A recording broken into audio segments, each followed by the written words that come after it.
Nah, kira-kira diberikan sebuah himpunan yang terdiri dari n plus 1 bilangan asli yang kurang dari atau sama dengan 2n.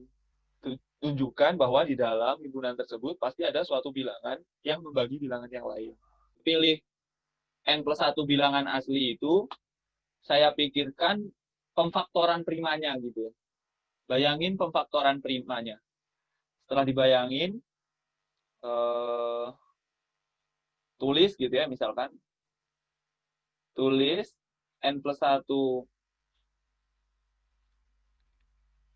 bilangan tadi menjadi,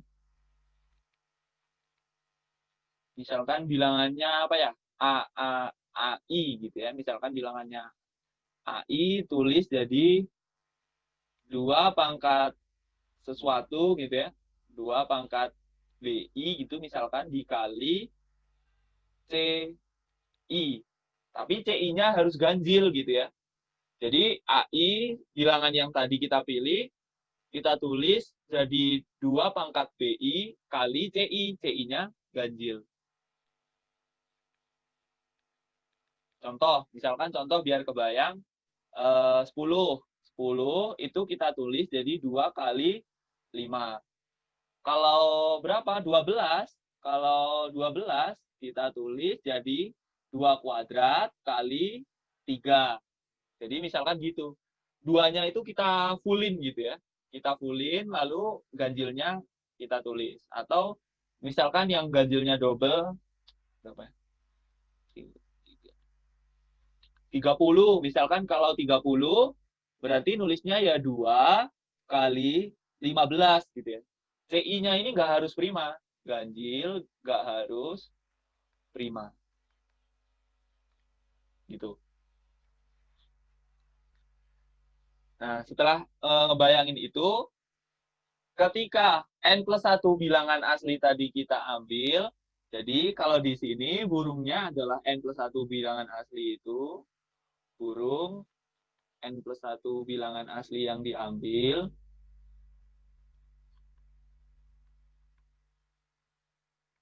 lalu sarangnya itu adalah bilangan ganjil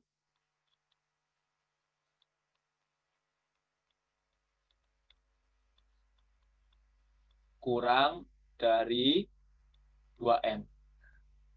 Tadi kata Haidar, bilangan ganjil kurang dari 2n itu banyaknya ada sebanyak n.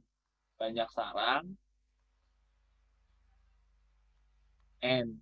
Ya, ilustrasinya, misal kalau apa namanya, 4 ini kan 2 kali 2. Bilangan ganjilnya berarti ada 2. 3 sama 1. Kalau n-nya 4, ini 2 kali 4, bilangan ganjilnya ada 4. 7, 5, 3, 1 gitu ya. Ilustrasinya gitu. Nah, sekarang kalau banyak sarangnya n, lalu kita punya tadi ini, jadi burung yang bilangan ganjilnya sama, jadi saya tulis misalkan, gimana nulisnya ya? Misalkan ini sarang 1, ini sarang 3, ini sarang 5, ini sarang 7, dan seterusnya gitu ya. Dan seterusnya, kalau 2n berarti terakhirnya bilangan ganjilnya adalah 2n min 1 gitu ya. Nah, sekarang caranya masukin burung ke sarang tuh kayak gini. Misalkan kayak 10. 10 kan 2 kali 5. Itu kita masukin ke sarang 5. Jadi ini, jadi 10 masuk sarang 5. Ini masuk 5. Kalau 12, 2 kuadrat kali 3. Nah, ini kita suruh dia masuk ke sarang, ini masuk ke sarang 3. Gitu. Kalau 30, bentuknya 2 kali 15. Ya udah, dia kita suruh masuk ke sarang 15. Nah, caranya kayak gitu. Dengan cara kayak gitu, kan kita punya tadi berapa bilangan?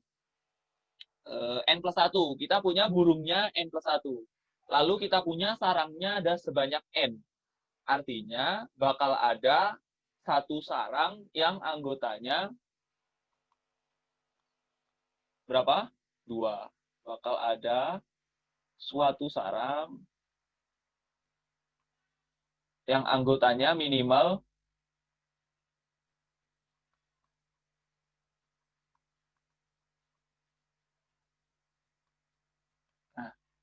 minimal 2, atau ya saya tulis tadi apa ceiling tadi lah. Yang anggotanya minimal n plus 1 per n, atau sama dengan 1 tambah 1 per n, sama dengan 2. Itu. Sampai di sini ada yang ingin ditanyakan dulu nggak? Kenapa satu sarang, ya kenapa satu sarang pasti ada yang anggotanya 2? Emang di sarang 2n-1 anggotanya ada 2, Kak? Gimana? Di sarang 2n-1 anggotanya ada apa aja? Nggak tahu. Kita nggak tahu. Tapi yang maksudnya gini, tapi yang jelas ada suatu sarang, entah sarang yang mana, pasti anggotanya ada 2.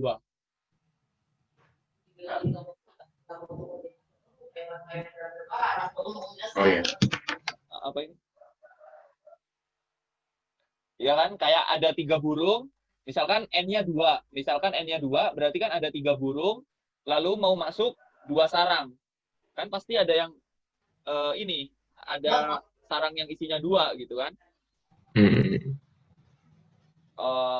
Lalu kita lihat 2 burung yang satu sarang tadi.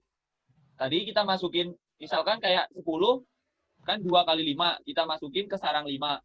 12, itu 2 kuadrat kali 3, kita masukin ke sarang 3. Jadi masukin ke sarang itu tergantung ganjilnya dia gitu. Nah sekarang, kalau dia di satu sarang, artinya apa? Ada misalkan AI sama AJ gitu ya. Itu sama dengan 2 pangkat BI, 2 pangkat BJ gitu, kita nggak tahu BI sama BJ-nya berapa, kali ini CI kali CJ. Tapi ternyata CI sama CJ ini sama, karena dia satu sarang. Jadi ini CI sama dengan CJ karena satu sarang.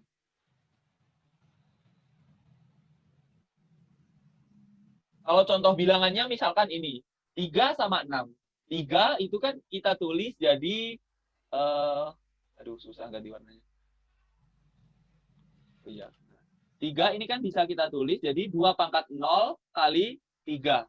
Kalau 6 itu bisa kita tulis jadi 2 pangkat 1 kali 3. Jadi sama-sama 3 gitu ganjilnya.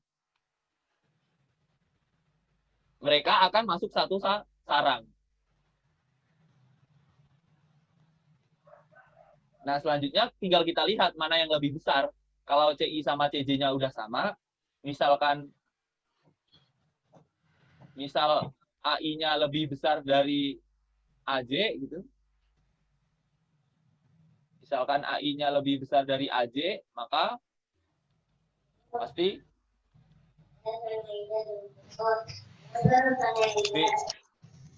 BI juga akan lebih besar dari BJ. Nah, kalau kayak gini kan tentunya AI per AJ jadinya bilangan bulat kan. AI per AJ berarti kan sama dengan 2 pangkat BI kali CI per 2 pangkat BJ kali CJ, di mana CI sama CJ sama, jadi bisa kita coret jadi 1. Yang ini jadi 2 pangkat BI min BJ. Tentu ini bilangan bulat karena BI-nya lebih besar dari BJ. Gitu. Gimana, ada yang masih ini nggak? Masih lost gitu nggak?